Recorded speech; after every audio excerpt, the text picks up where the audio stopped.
What up, y'all? It's your man D Real, the Black Panther stalking the urban jungle of vibrating with D's, bringing you another Be Real with D Real.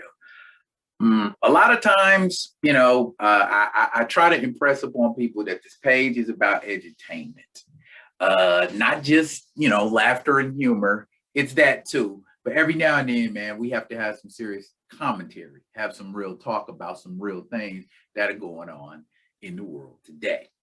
And I will try to tie that in, as I always do, with something entertaining. Once upon a time, I used to read comic books. Actually, I still do read comic books because I am a dyed-in-the-wool geek. Okay, and a particular book that piqued my curiosity was it's called the Hellfighters, and it talks about a Black regiment fighting during World War I, and having to deal with the enemy in front of you as well as the enemy who's standing beside you and behind you is sometimes a very scary, if not dangerous, thing.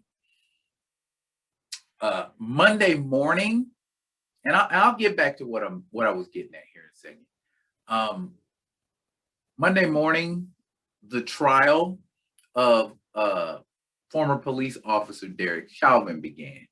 For those who have been under a rock or on Mars, Derek Chauvin is on trial for a couple different degrees of murder and manslaughter because he arrested a suspect by the name of George Floyd, handcuffed him, and him and four other officers proceeded to lay him down on the asphalt, and Derek Chauvin put his knee on George Floyd's neck for 8 minutes and 46 seconds, roughly about 9 minutes. I don't care what kind of condition you have. I don't care what your ailment or what kind of drugs you have been taking. It does not matter. If I put my knee on a healthy bodybuilder's neck, eventually, it may not take 8 minutes and 46 seconds, might take longer, might take less. Eventually, me putting the weight of my body on his neck is going to cause problems. It does not take a rocket scientist to see that that is going to cause a problem with breathing and respiration and circulation, and eventually it's going to cause death. At least a good 20 times, the man said, I can't breathe. And his plea went unrecognized. Currently at this trial, we have heard testimony from everyone from a 911 operator to a 9-year-old girl to a lieutenant on the Minnesota police force, and none of these people seem to think what Derek Chauvin did was warranted.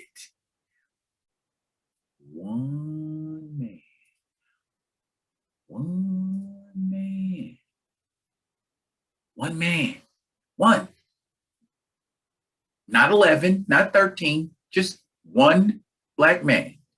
5 police officers could not subdue and contain one Black man without killing him.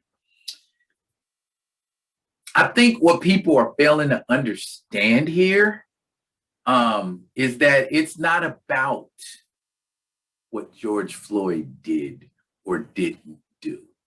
If I am a police officer, it is my responsibility, my duty to do exactly what it says on the side of that cruiser. Serve and protect. It doesn't give you a license to kill. And I understand that at times there are situations where police officers have to use deadly force. They have no choice. I get that.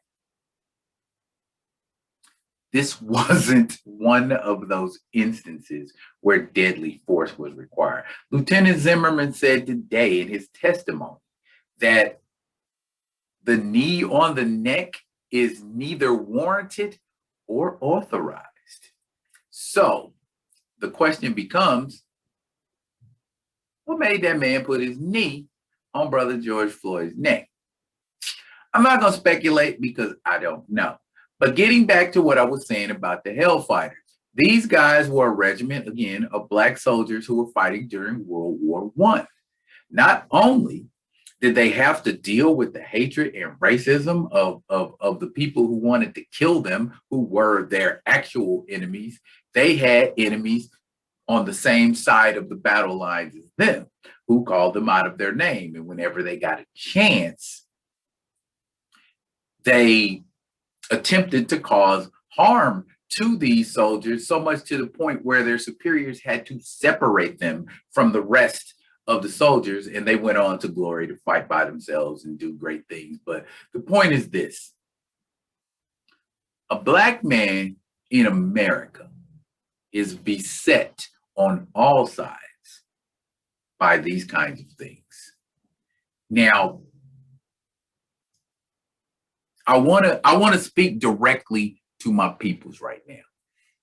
Regardless of the outcome of this trial, we must and we have to find a way to deal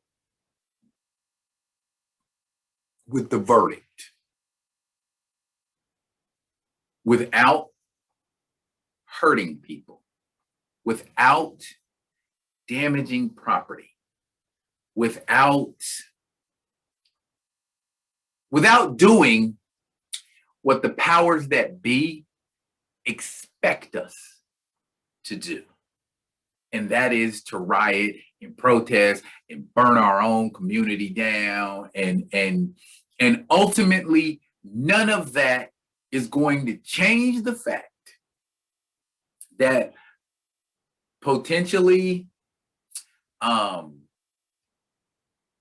we're going to get a not guilty verdict. Don't react. This is what I'm saying to you. Don't react to the not guilty verdict. Instead, we need to come together now. This is the time for coming together. We need to stop berating each other. We need to stop talking down about each other. And we need to stop basically being basic. There's a great calling on people, African Americans in America, to be great. And what I mean by be great is we are always expected not only to be good, but to be better than everybody who does what we do. There's just no getting around it. And what I'm saying is the powers that be are expecting us to show our asses and act like complete fools. What we need to be doing, instead of burning down our communities and screaming and hollering, I get it. I feel the rage. I understand. I felt that anger and frustration all week. I know what everybody's feeling. I'm feeling the same thing you're feeling. But I got to give thanks to the last place I expected to get a spark of light, and that was from a brother I know named Hugh Brown. And Hugh, if you watching this, shouts out to you, brother, because I was thinking it, but I didn't bring it into action until you said something about it. So I feel like it's my responsibility to say to everybody within the sound of my voice, particularly allies and people of color, do not wild out. I understand Asian people are catching hell all over the world. Don't use this as an excuse to act out. When this verdict comes down, if it goes down as not guilty, don't act out. It's what they are expecting us to do. These people are armed, just like we're armed. These people are angry just like we're angry. And I'm not saying bow down, and I'm not saying give up. We fight, but not the way they expect us to fight.